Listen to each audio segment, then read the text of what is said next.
اس کے لیے اللہ تعالیٰ تو قیامت کے دن سب کا حساب لے گا. اس میں کسی کو چھوڑے گا نہیں، نہ بڑے بادشاہ کو چھوڑے گا، نہ وزیر اعظم، نہ چیف منسٹر، نہ منسٹر، نہ M L A, M P, اور جو نیچے بیٹھے ہیں ان کو بھی نہیں چھوڑے گا، اوپر والوں کو بھی نہیں چھوڑے گا. لیکن وہ ہمیں اپنا اپنا حساب دینا. لیکن جو کرسی پہ ہے، چاہے وہ ملازم کرسی پہ ہے، چاہے ہم لوگ لیڈر جو ایم ایل اے ہیں، منسٹر ہیں، چیف منسٹر ہیں اور کچھ، ہمارا حساب کتاب تو بہت لمبا ہونے والا، پتہ نہیں کتنے رہنے چلے گا. کیونکہ ہم نے اور ہر علاقے کا حساب کتاب دینا ہے، ہم دھرم کا حساب کتاب دینا ہے، ہر گاؤں اور شہر میں رہنے والے کا حساب کتاب دینا، ہم نے ہر غریب اور امیر کا حساب دینا، پورا فریم خراب. ہم نے ہر پارٹی کے حساب دینا ہے کہ کیا میں نے صرف اپنی پارٹی کے ساتھ انصاف کیا اور میں نے جو مخالف پارٹی اس کے ساتھ دشمن کا سلوک کیا. تو اس لیے ہماری آخرت کے لیے بھی، ہماری آخرت کے لیے بھی، اور ہماری انصاف کے لیے بھی، اور اپنے ذہنی سکون کے لیے بھی، اور اپنی تسلی کے لیے بھی، ہم لوگوں نے سب کے ساتھ انصاف کیا. یہی سیاست. آخرکار ہم لوگوں نے زندہ کتنے سال، کوئی 50 سال، 80 سال رہتا، اور یہ دنیا لاکھوں سالوں سے بنی، لاکھوں سالوں تک رہے گی. اس میں یہ 60، 70، 80 سال تو ایک پل بھی نہیں. تو ایک پل کے لیے یہ نفرت کیسے، یہ بٹوارا کیسا، یہ دیواریں کیسے؟ اس لیے میں راجوری اور پونچھ کے سبھی بھائیوں کو گزارش کرتا ہوں کہ یہ عارضی دیواریں یہ سیمنٹ کی نہیں بنی ہے، یہ فولاد کی نہیں ہے، یہ پتھروں کی دیواریں جو دھرموں کے بیچ میں اور ایک طبقے اور دوسرے طبقے کے بیچ میں کھڑی کی ہیں. یہ دیواریں ریت کی دیواریں ہیں. یہ ہوا کے جھونکے سے گر جا سکتی ہے. کیا کر رہا ہوں؟ آئیے اس الیکشن سے پہلے جب کبھی ہو، یہ دیواریں ہم گرا دیں. یہ ہمارے ہاتھ میں، ان دیواروں کو گرانا ہمارے ہاتھ میں.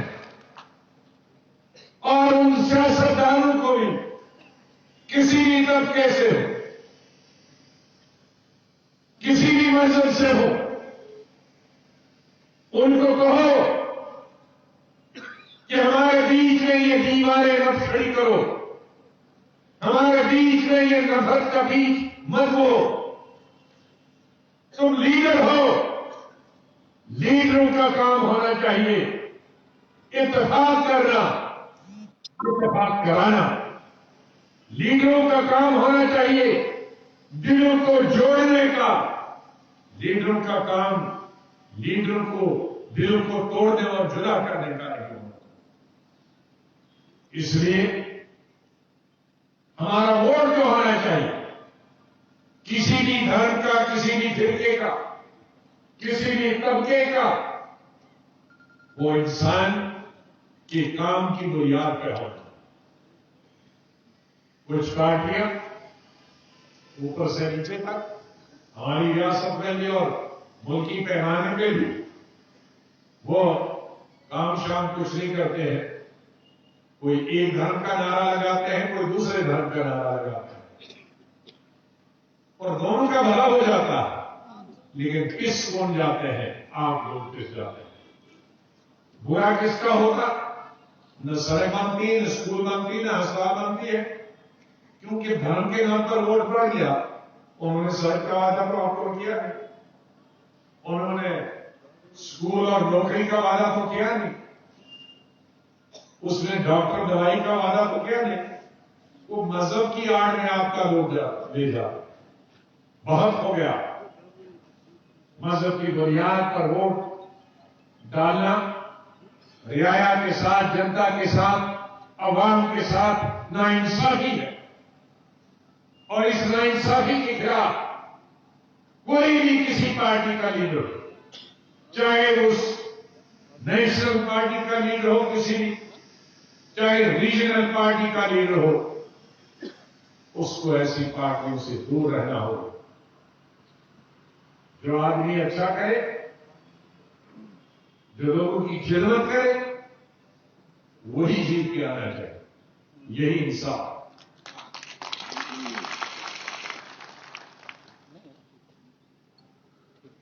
بڑے بہت مشکل حالات ملک بھی اور خاص طور سے ہماری ریاست جموں کشمیر گزر رہی ہے۔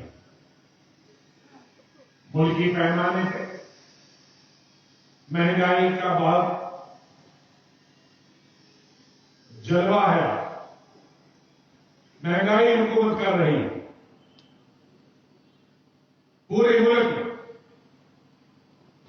پورے ملک میں بیکاری اور بے روزگاری ہر گاؤں میں، ہر شہر میں، ہر قصبے میں پھیلی ہوئی، کسی کو نوکری نہیں مل رہی۔ لیکن ہمارے ملک کے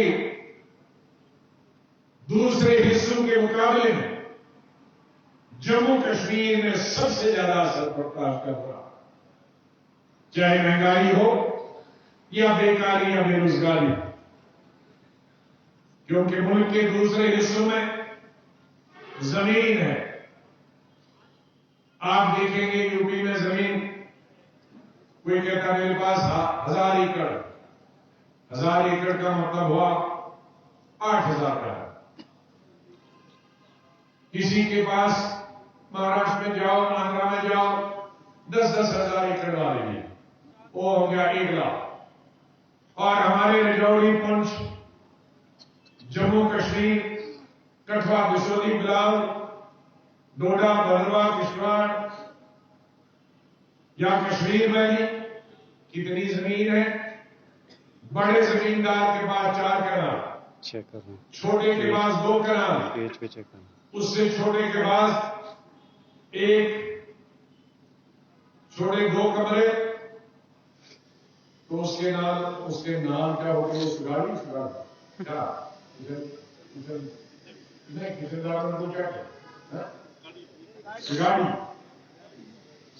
میں 4 نکلتے ہیں سبزی کے دانے اور 1 بھٹا۔ یہ ہماری زمین ہے، کھیتی۔ کیا کھائے گا؟ کہاں سے پیے گا؟ اور اس پر بھی لایا جاتا ہے، اس پر بھی یہ زمین، اس پر بھی یہ سرکار آئی تھی، جس کے پاس 40 سال سے زمین تھی، 50 سال سے تھی، 60 سال سے، یا روشنی میں ہم نے دی، وہ بھی واپس لے رہے۔ میں بار بار کہہ چکا ہوں پارلیمنٹ کہ جو ہماری موجودہ سرکار ہے اسے جموں کشمیر کا ہسٹری جغرافیہ معلوم نہیں۔ وہ سمجھتے ہیں جب تک لداخ بھی تھا تو 1 لاکھ اسکوائر کلومیٹر ہے۔ جب 370 توڑنے کی بات آئی یا اس سے پہلے، ایک پارٹی کے لوگوں کو کہتے تھے وہاں تو ایک آبادی 1.5 کروڑ ہے، لیکن 1 لاکھ اسکوائر کلومیٹر ہے، آپ تو 5-5 کلومیٹر لے لو۔ لیکن آج وہی مجھ سے کہتے ہیں ارے ہم جموں کشمیر گئے تھے زمین لینے، وہاں تو بتایا 60,000 اسکوائر کلومیٹر تو لداخ تھا، جس میں زمین صرف 1 کلومیٹر اگانے کی، اور جموں کشمیر گئے تھے تو وہ جموں کشمیر، جموں ہم سمجھتے تھے یہ میدانی علاقہ ہے، اور وہاں پوچھا جموں آ کر تو معلوم ہوا یہ 95% پہاڑی علاقہ ہے، صرف 5% پلین۔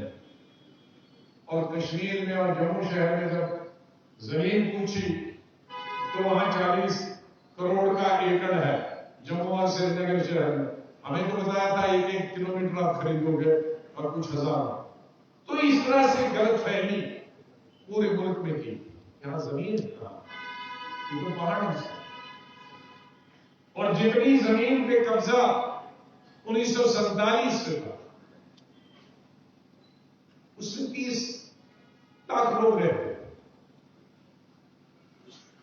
زمین جتنی تھی 1947 سے وہ صرف 30 لاکھ لوگوں کے لیے تھی.